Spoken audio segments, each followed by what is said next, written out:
नमस्ते बच्चों, किशोरी क्लासेस में आपका स्वागत है। मैं शिप्रा श्रीवास्तव आप लोग को व्याकरण संबोध कक्षा 4 पाठ 2 वर्ण विचार ऑर्थोग्राफी पढ़ाने जा रही हूँ।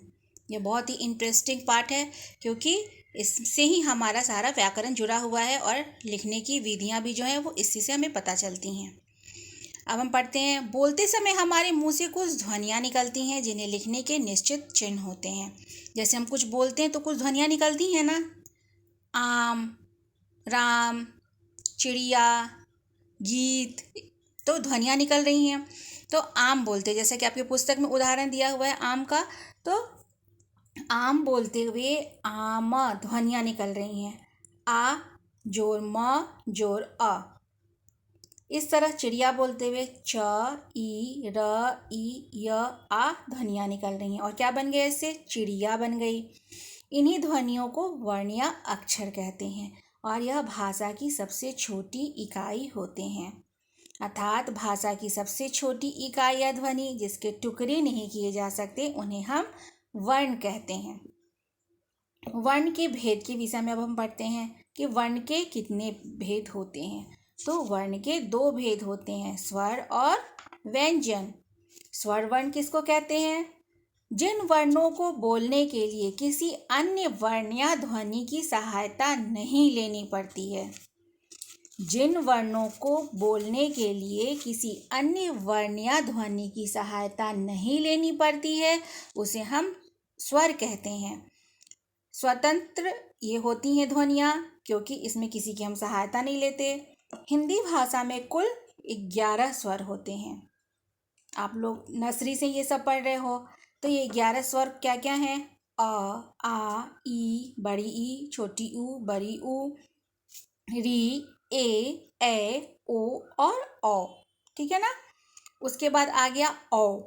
यह स्वर अंग्रेजी भाषा से आया है। कहाँ से आया है? अंग्रेजी भाषा से आया है। इसे हम आगत स्वर कहते हैं। अंग्रेजी भाषा से आया है इसलिए आगत स्वर हो गया। और इसका चिन्ह जैसे कि आपकी पुस्तक में दिखाया गया है, हल्का सा अर्धचांद की तरह है, बिंदु नहीं लगी हुई है।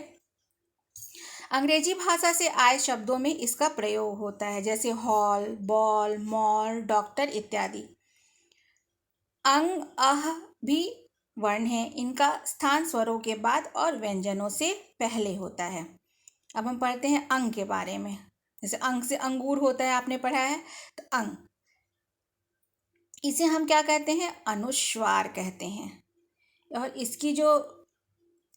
इसका जो चिन्ह होता है वह एक बिंदु की तरह होता है या एक बिंदी की तरह होता है, तो इसे हम अनुस्वार कहते हैं। इसे बोलने से नाक से ध्वनि निकलती है और इसका चिन्ह आप देख ही रहे हैं कि क्या है, एक बिंदु की तरह। अब जैसे हंस, घंटी, सुंदर, पंखा, अंग, ये हमने बोला अंगूर, हमने बोला तो इसमें क्या हुआ, नाक से ध्वनि निकली ना।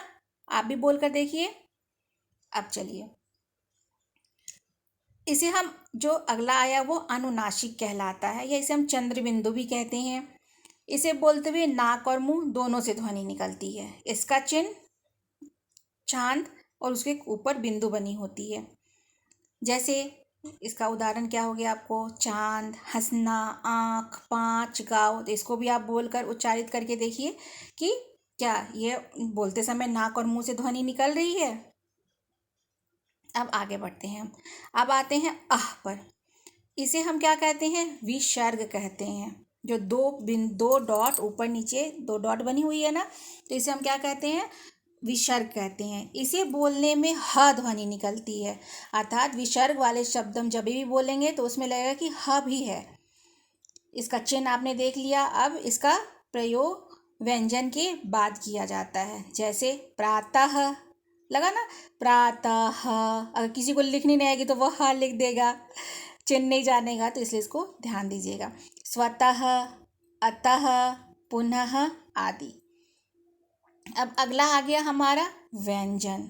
स्वर के बारे में हमने पढ़ा कि स्वर कुल 11 होते हैं। अब हम पढ़ते हैं व्यंजन के विषय में।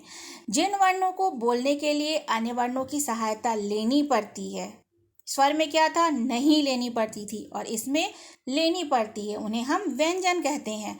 सभी व्यंजनों को बोलने के लिए अ स्वर का प्रयोग किया जाता है। स्वर के बिना व्यंजनों को लिखते समय उनके नीचे एक चिन्ह का प्रयोग किया जाता है, जिसे हम हलंत कहते हैं। जैसे क के नीचे हलंत लगा और जोर अ, तो क्या बना, क।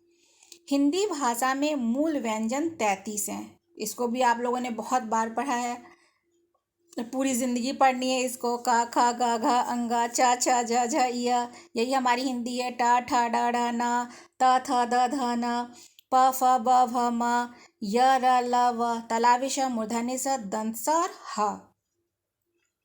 अब हम अन्य वर्णों के पर चलते हैं। अन्य वर्ण में एक आ गया आपको र और ढ। इन्हें हम विशेष व्यंजन कहते हैं। यह हमेशा शब्द के बीच में या अंत में आते हैं, अर्थात इनसे कोई अगर हम शब्द बनाते हैं तो पहला शब्द र और ढ से नहीं बनता है। इनका प्रयोग हमेशा बीच में या अंत में ही होता है, जैसे सड़क, पकड़, घोड़ा, सीढ़ी इत्यादि। उसके बाद आया संयुक्त व्यंजन। छ, त्र, ज्ञ और श्र संयुक्त व्यंजन कहलाते हैं। ये संयुक्त क्यों कहलाते हैं, क्योंकि ये दो आपस में जुड़े हुए हैं, ठीक है ना। दो व्यंजनों के मेल से बनते हैं, इसलिए संयुक्त व्यंजन कहलाते हैं। अब जैसे छ है, तो छ क्या चीज से बना, क और श को मिलाकर छ बना। त्र, त, र, त्र बन गया ना। ज्ञ, ज, ञ, ज्ञ। श्र, स और र, श्र। तो दो व्यंजनों को मिलाकर बना, तो वो हमारा संयुक्ताक्षर कहलाया। और संयुक्ताक्षर कौन कौन से होते हैं, छ, त्र, ज्ञ और श्र। इनकी संख्या कुल कितनी होती है, 4 होती है। कक्षा, पत्र, ज्ञानी, श्रमिक इनके उदाहरण हैं। अब आगे आ गई आपको कि छ, त्र, ज्ञ और श्र के अतिरिक्त भी हम व्यंजनों को जोड़कर संयुक्त व्यंजन या संयुक्ताक्षर बना सकते हैं। इन्हें बनाने के लिए पहला व्यंजन स्वर के बिना और दूसरा व्यंजन स्वर के साथ आता है। स्वर के बिना अर्थात जैसे च लिखा हुआ है तो इसके नीचे क्या लगी हुई है, हलंत है। तो हलंत लगने से क्या हो गया कि यह स्वर के बिना हो गया, इसमें अ नहीं जुड़ा हुआ है, तो च, आधा च भी इसको हम कहते हैं। तो च और च मिलकर बन गया चच, तो इससे शब्द बन गया बच्चा, सच्चा। तो इस तरह के आते हैं पेपर में आप लोगों को लिखने के लिए कि शब्द बनाओ, आते हैं ना। तो इस पूरी चार्ट को आपको पढ़ लेनी होगी, याद कर लेना होगा, समझ लेना होगा। अब ध्यान देने वाली क्या बातें बताई जा रही हैं, आगे हम पढ़ते हैं। ऊपर दिए गए संयुक्ताक्षरों में जुड़ने वाले व्यंजन अपने मूल रूप में ही रहते हैं। छ, त्र, ज्ञ, श्र से भिन्न इन संयुक्त व्यंजनों का रूप नहीं बदलता है, ठीक है ना। अब हम पढ़ते हैं आगत ध्वनियों के बारे में। ज और फ, इन्हें आगत व्यंजन कहते हैं। यह अरबी और फारसी भाषाओं से आए हैं। अब मैंने क्या कहा, ज नहीं कहा ना, फ नहीं कहा ना। तो उच्चारण पर आप ध्यान दे सकते हैं। तो ये अरबी और फारसी भाषाओं से आए हैं, और इनके जैसे उदाहरण हो गए कागज़, ज़मीन, अंग्रेज़ी, फ़कीर, लिफाफा। तो ये आगत व्यंजन कहलाते हैं। उसके बाद आती है वर्णमाला। माला जिसमें बहुत से बीट्स डले होते हैं, बहुत से बीट्स को मिलाकर एक माला बनती है ना। तो वैसे ही स्वर और व्यंजनों को मिलाकर एक माला बनी, और उसे हमने क्या कहा, वर्णमाला। जब सभी वर्ण अर्थात स्वर और व्यंजनों को एक निश्चित क्रम में लिखा जाता है तो वर्णमाला बनती है। तो वर्णों का जो क्रमबद्ध समूह होता है उसे हम वर्णमाला कहते हैं। उसके बाद आ गई मात्राएं, बहुत ज़्यादा ही महत्वपूर्ण है मात्राएं। यहाँ कुछ लिखा है, जरा पढ़कर देखो। लिखा हुआ है ना पुस्तक में आपके, एक हिरन का चित्र है, हिरन दौड़ रहा है, दिख रहा है ना। तो क्या लिखा हुआ है यहाँ पे, हिरन, तेज, द और ता, हाय। अब पढ़ते हैं इसको। हिरन तेज दौड़ता है। पहले वाक्य में और दूसरे वाक्य में क्या अंतर था, इसको हम समझते हैं। पहले वाक्य में स्वर अपने मूल रूप से व्यंजनों के साथ लिखे गए थे ना, और जबकि दूसरे वाक्य में स्वर अपने चिन्हों के रूप में व्यंजनों से जुड़े हुए हैं। जैसे ऊपर भी ह और ई लिखा हुआ है और नीचे भी ही लिखा हुआ है, लेकिन क्या है, इसमें उसका चिन्ह है, ई की चिन्ह लगी हुई है ना, छोटी ई की, तो ही बन गया। अब वहाँ ऐसे ही लिखा हुआ है, मूल रूप में लिखा हुआ है। तो स्वरों के चिन्हों को हम क्या कहते हैं? मात्राएं कहते हैं। स्वरों के चिन्हों को मात्राएं कहते हैं। इसको भी याद करिएगा आप लोग। हिंदी में अ को छोड़कर बाकी सभी स्वरों की मात्राएं होती हैं।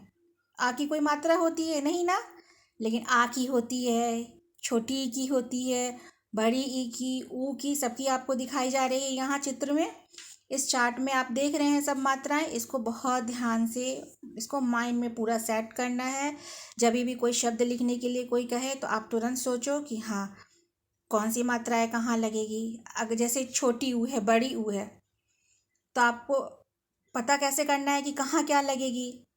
तो मैं आपको बताती हूँ एक उदाहरण के द्वारा। जैसे आपके पुस्तक के उदाहरण से बताती हूँ।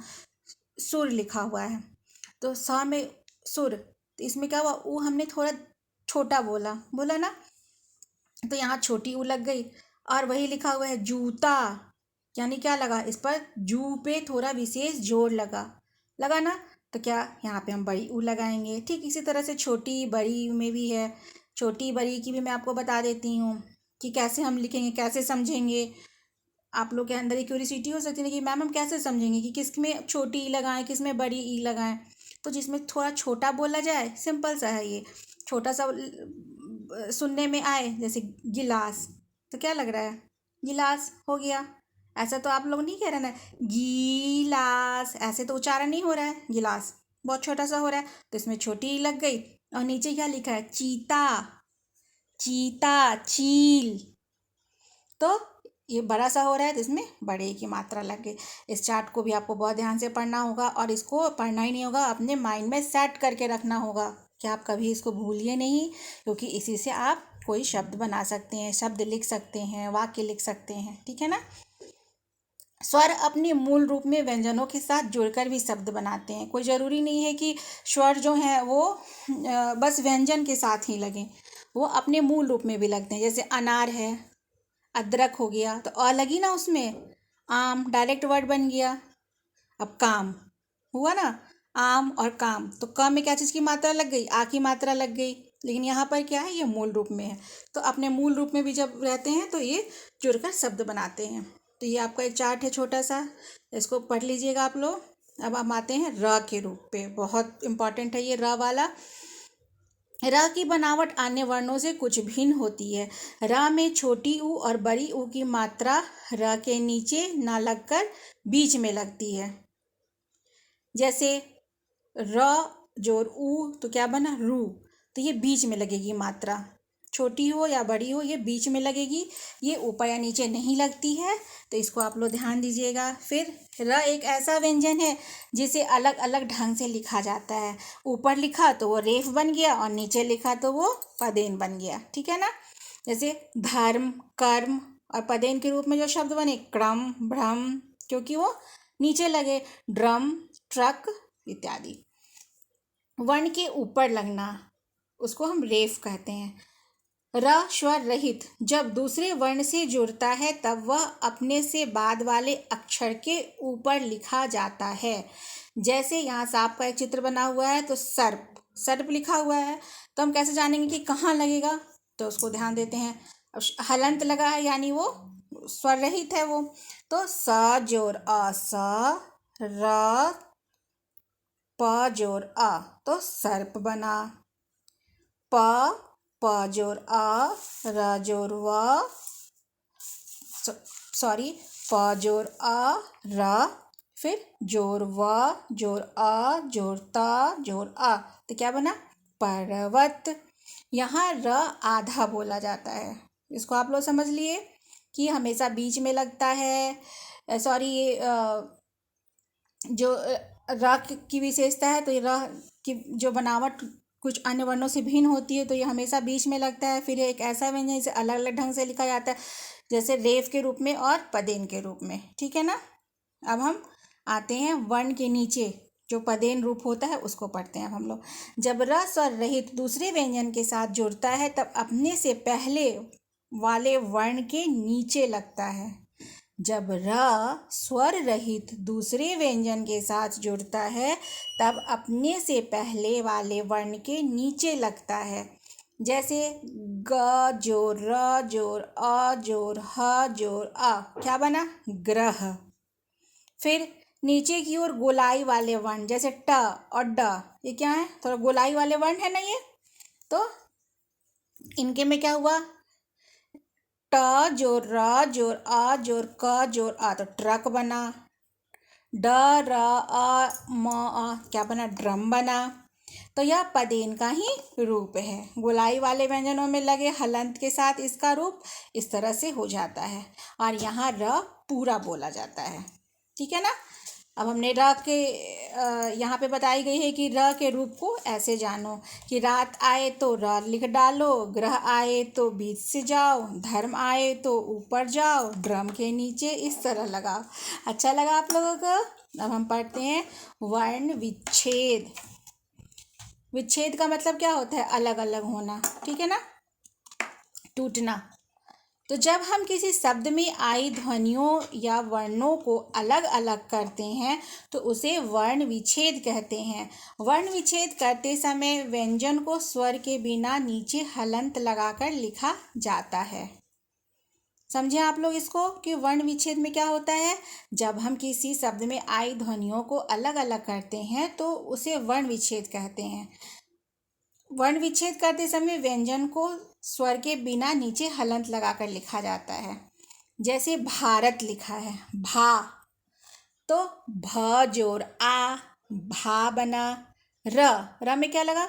र जोर अ, और त में क्या लगा? त जोर अ, तो क्या बन गया? भारत। वैसे ही गुलाब है तो ग और छोटी ऊ की मात्रा लगी तो गू, ल में आ लगा तो ला, ब में अ लगा तो ब, गुलाब बना। इसी तरह आप वर्ण विच्छेद कर सकते हैं क्योंकि पेपर में आते हैं वर्ण विच्छेद करने के लिए और वो हमारे लिए बहुत डिफ़िकल्ट हो जाता है। तो इसको डिफ़िकल्ट नहीं समझना है, इसको सोच समझ के बनाना है कि कैसे हम उसको तोड़ें।